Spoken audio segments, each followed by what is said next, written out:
What's up, Devils Nation? Welcome into another edition of Coach's Corner. I am your host, Andrew Romanella, and today we are joined by head women's basketball coach, Melissa Brooks. Mel, thank you for joining Coach's Corner today. Thank you, Romo. So excited to be here and, have to Zoom with you and chat and tell you a little bit about me. Well, I know a good amount about you, but we want the Devils fans to learn a little bit more as well. So let's start from the beginning. Where did you get your coaching start and why did you decide to become a coach? I got my coaching start in 2009, right after I graduated college. I was coaching at a boarding school in Pennsylvania. I think that my mindset was like, all right, well, I don't really know much else to do except for this. So maybe I should, take this. And to age myself, which isn't really too old, I found the job in the newspaper. So I just thought that was pretty funny. And then that job at the boarding school turned into another job there and another job there and another job there. And then I realized that I loved it. And I was like, okay, let me try the college level. And I ended up applying for a job there. And that's how I got my foot in the door at the college coaching level. Over the course of your career, having been at a bunch of different stops in college, and as you mentioned before, the boarding school, have there been some mentors along the way that you've looked to mirror your coaching style after?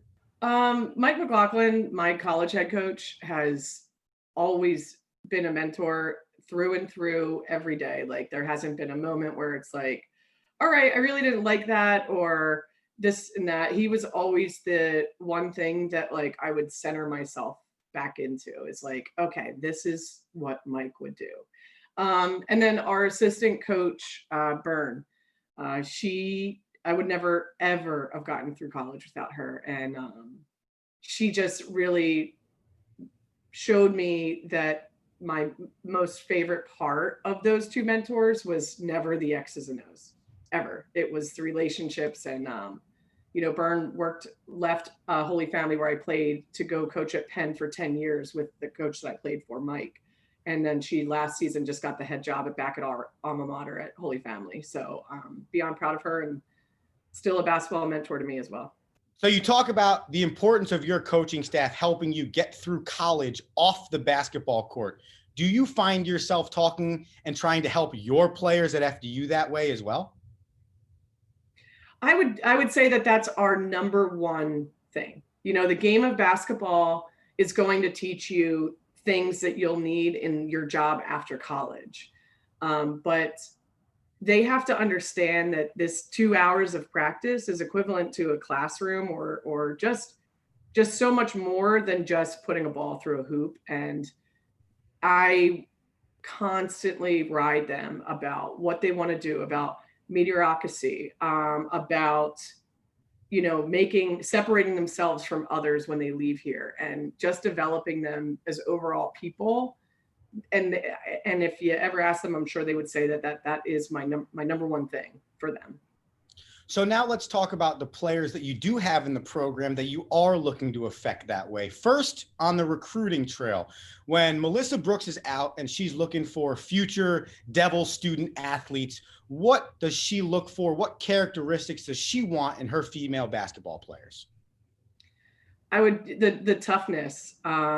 It's just something that like it's really hard to describe or find in a lot of players. That grit is like the number one thing. Like, are they going to, no matter what, defend the best player on the team? Are they going to dive on the ground for the loose ball? Are they going to be standing up on the bench when they're not in, making sure that they are keeping the hype going? And another important one too, which is a little weird, but when their game is over and in the massive convention center of 75 courts, you do see them roaming around, and you could hear a conversation, you could run into the same restroom as them and hear a conversation, and those things are really important too, because that is a little bit more of their character as a person, and you want to make sure that you're getting a really, really good person and not just a basketball player. It's funny how sometimes student athletes or prospective student athletes don't realize how off the court sometimes give you the most answers when it comes to recruiting as a head coach. That is for sure. Like that's that because that's what you care about. They are walking around with a Devils basketball shirt on outside of the gym as well. And what are they representing is more than themselves. And that's something that is very important. So let's talk about those student athletes that are currently repping the Devils basketball logo. What values do you look to instill in your players, in your program? And if I was an outside person looking in, what exactly would you want a female basketball player at FDU to look like? So I want our players to walk around shoulders back, beyond confident in who they are as a person. I want them to be their authentic self and know that they are proud to be that way. I think that in the short amount of time I've had with them, I'm seeing it more and more. So I'm hoping that they're understanding that that's something that we want to pull out of them as a staff. And it's awesome to see them change from young girls to women now, and it's really exciting.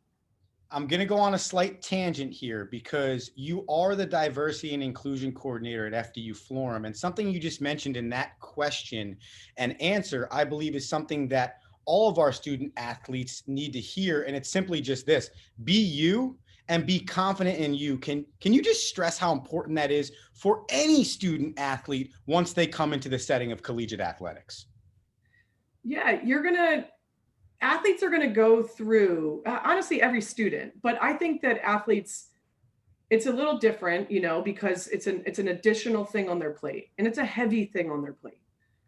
I went from being a star to now trying to understand this style of play, trying to understand who these other people are that I'm spending majority of my time with.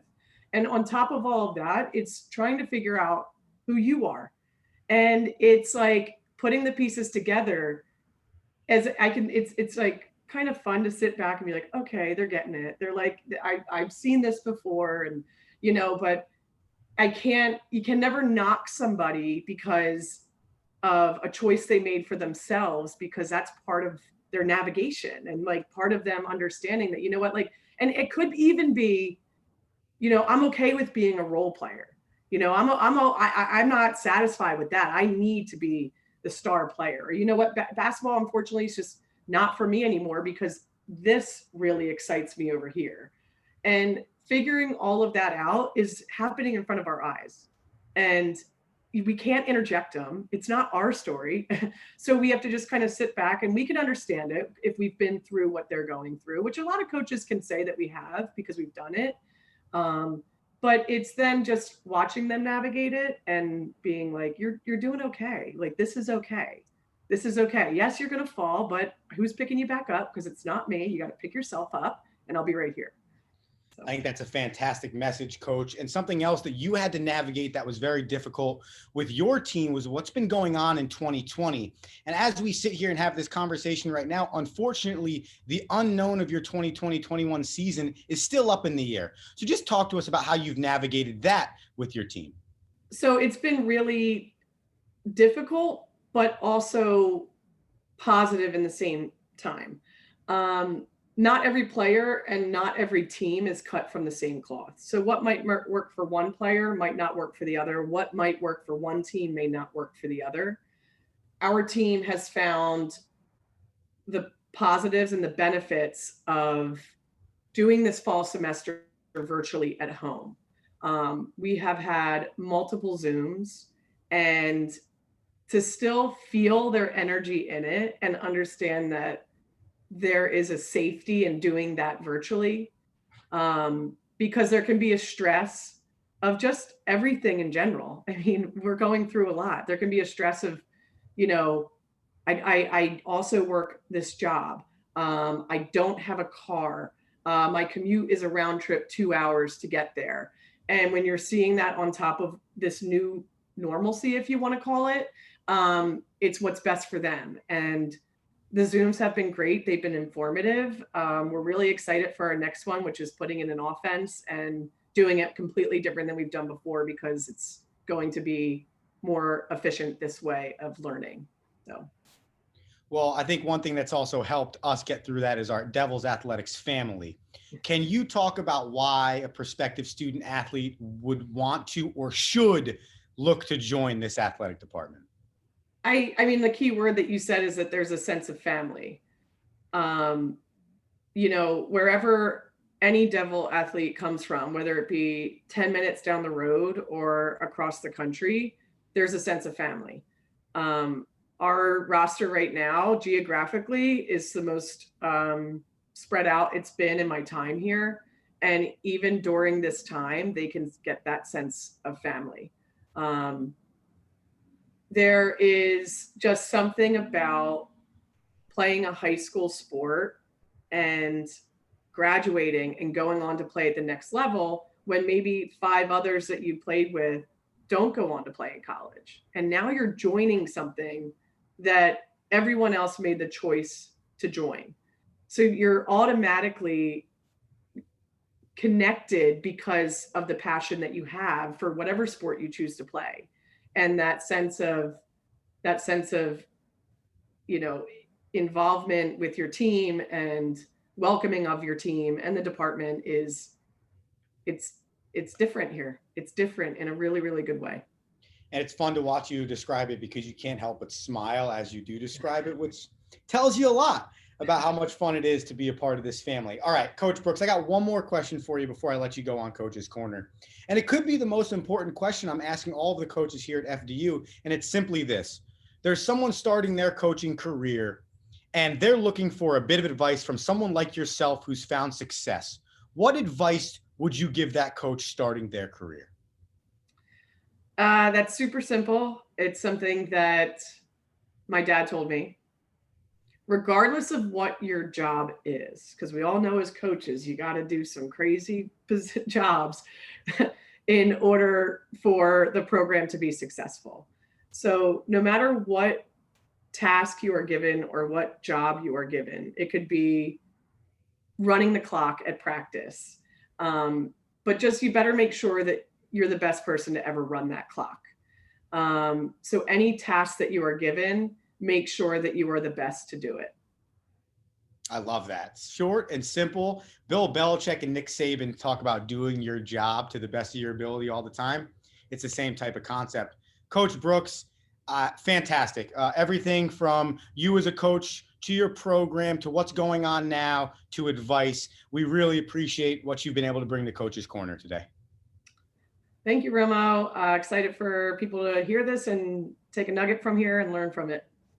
If you want all the ins and outs of the FDU Devils women's basketball program, head to @DevelsWBB on Instagram and Twitter, and also at FDU ACE, that's ACE. Coach Brooks is also helping lead a student-led organization, Athletes for Change and Equality, something super cool going on our campus. Check both of them out. Coach Brooks, before you leave, I can't let you leave until we go horns up. Horns up.